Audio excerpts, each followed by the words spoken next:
en el fondo es la capacidad que tienen los microorganismos de resistir a estos agentes antimicrobianos. Antiguamente, cuando se descubrieron los primeros antimicrobianos, uno trataba una infección y si era una infección bacteriana, la bacteria se moría rápidamente y no había ningún problema, ¿cierto? Resulta que con el tiempo, a medida que han ido pasando las décadas, las bacterias se han ido volviendo resistentes, ¿vale? Entonces cada vez cuesta más tratar. Hay algunas bacterias que incluso son multiresistentes, o sea que resisten a distintos tipos de antibióticos. Ya vamos a ver en detalle eso. Entonces es un tema que es súper complejo y que, como les digo, el día de mañana cuando ustedes sean profesionales se van a topar con esto, infecciones que cuestan mucho tratar, que antiguamente se trataban con un antibiótico y se acababa el problema, ahora ya no hay con qué tratarlas derechamente. Hay pacientes que se están muriendo en países como India, por ejemplo, donde ya las bacterias son resistentes a todos los antibióticos. Entonces tienes que empezar a usar combinaciones o empezar a buscar alternativas a los antibióticos. ¿Ya? ¿Qué son los antimicrobianos, cierto? Su nombre lo dice, son compuestos que ayudan, cierto, a controlar microorganismos, de ahí viene su nombre.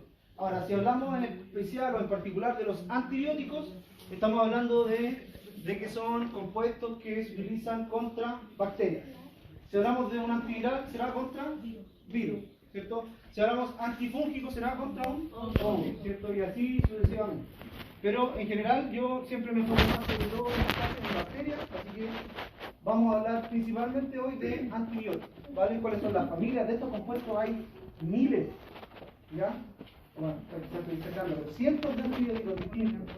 Me imagino que a ustedes les suena penicilina, rifampicina, tetraciclina, ampicilina, gestampicina, clonazepam, etcétera, etcétera, etcétera, etcétera. Hay un listado enorme. Entonces, para poder estudiarlos, lo que uno hace es agruparlos en familias. Ya vamos a ver cuáles son las familias de antibióticos. Y en una familia normalmente podemos tener, no sé, 10 antibióticos distintos, pero todos tienen un mecanismo de acción que es más o menos similar. A veces, por ejemplo, la penicilina con la benzilpenicilina se parecen un montón, ¿cierto? La molécula químicamente es casi idéntica, hay una sutil diferencia. Esa sutil diferencia a veces produce cambios de nombre, pero en teoría el mecanismo de acción va a ser el mismo. ¿Se entiende? Lo vamos a ver en detalle. Se hacen son compuestos, ciertos medicamentos que se utilizan para prevenir y tratar infecciones en seres humanos, animales y también en plantas, ¿vale?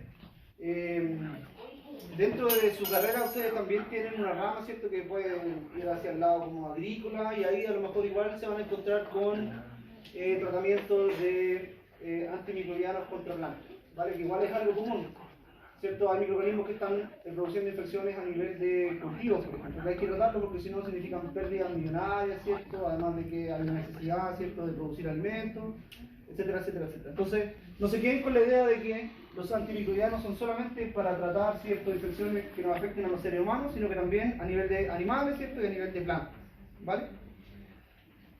Ahora, también nosotros podemos agrupar, ¿cierto?, estos compuestos en si es que son de origen natural o si son de origen sintético. ¿Qué significa que sea de origen sintético?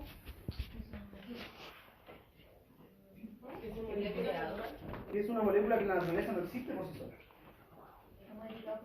Son creados por el ser humano, derechamente. Hay algunos que son semisintéticos. Exacto. Y los que son naturales, ¿cierto? Su nombre lo dice, ¿cierto? Están presentes en la naturaleza. Por ejemplo, la penicilina. A la penicilina la voy a nombrar mucho en esta clase porque es el antibiótico más utilizado, el primero que se descubrió, ¿cierto? El primero que se ha estudiado, su mecanismo, su conoce y todo eso. ¿Ya?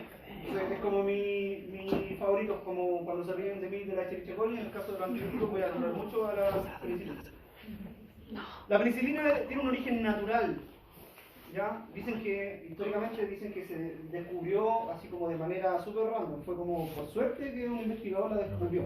Y un compuesto que la primera penicilina que se aisló era producida por un hongo. Yo les dije en una clase pasada, el hongo se llama penicillium. Y de ahí viene el nombre del compuesto. Por eso le pusieron, ¿cierto?, penicilina. Esa es de origen natural, ¿cierto? La produce un hongo. Pero hay otras que tienen un origen semisintético, ¿cierto? Lo que han hecho científicos en el laboratorio es que toman estos compuestos de origen natural y los empiezan a modificar. ¿Vale? Esos son semisintéticos. Y hay otros que son completamente sintéticos, que de forma natural no se encuentran en la naturaleza, no están, ¿ya? Sino que en un laboratorio alguien los creó. A eso me refiero con que son sintéticos. ¿Se entiende? ¿Ya? Natural, semisintético o sintético. Ahora, estos compuestos, ¿cierto? Antimicrobianos pueden afectar a hongos, por ejemplo, y los hongos sabemos que son ciertos organismos eucariontes, pueden afectar a bacterias. Semisintéticos. Por ejemplo, la penicilina original se ha ido modificando. Le ponen una adaptación, entonces está la penicilina G, la penicilina P, esos son semisintéticos. Ejemplo, lo vamos a ver después en detalle, pero por ejemplo, la penicilina, la primera que se modificó, semisintético es que sí, que tienen un origen, digamos un compuesto natural que se ha ido modificando. Por eso es semisintético. Cuando hablamos de bacterias, si vemos las bacterias como el espectro bacteriano, ¿cierto? Gram positivas, gram negativas, y las micobacterias que aparecen como en un grupo aparte, ¿cierto? Hay algunos antibióticos que pueden, por ejemplo, afectar a tanto gram negativas como a las micobacterias. En ese caso, por ejemplo, ahí aparece en inglés, pero en vez de una vez al comienzo se escribe con una E. ¿Les suena? ¿Streptomicina? ¿No? O ya. Bueno, después cuando vayamos viendo más, estoy seguro que se van a acordar. Todos en algún momento de nuestra vida, ¿cierto? O la gran mayoría de nuestra vida en algún punto nos ha tocado usar antibióticos.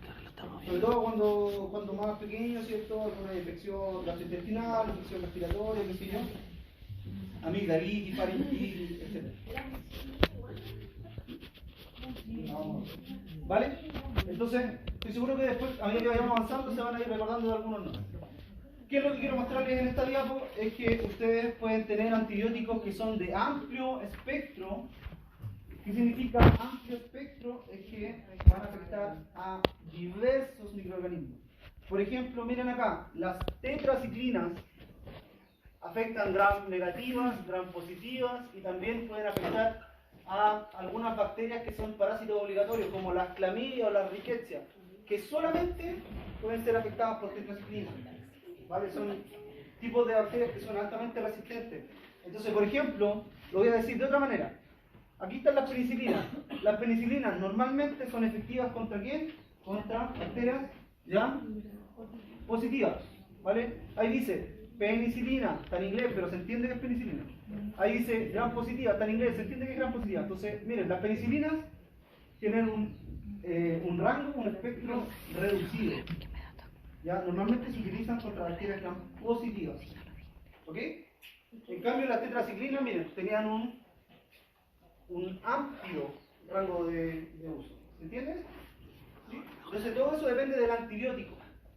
Ya hay algunos antibióticos que yo puedo utilizar, por ejemplo, contra gram positiva, hay otros que los puedo usar en distintos tipos, hay otros que son exclusivamente para un grupo de bacterias, todo eso depende del antibiótico. Si se usa más la penicilina, ¿significa que casi todos se enferman con gram positivo? Lo que pasa es que la penicilina, y aquí justamente se lo muestro en esta diapo, como fue la primera que se descubrió, que se fue estudiando, qué sé yo, ahora lo que se sabe es que las bacterias se han vuelto altamente resistentes a la penicilina. Las penicilinas, el grupo, se llaman beta-lactámicos, así se llaman. ¿Vale? La penicilina pertenece al grupo de los antibióticos beta-lactámicos. Vamos a ver cuál es su mecanismo de acción. Cada antibiótico, ¿cierto? Son moléculas que pueden ser unas muy distintas de la otra.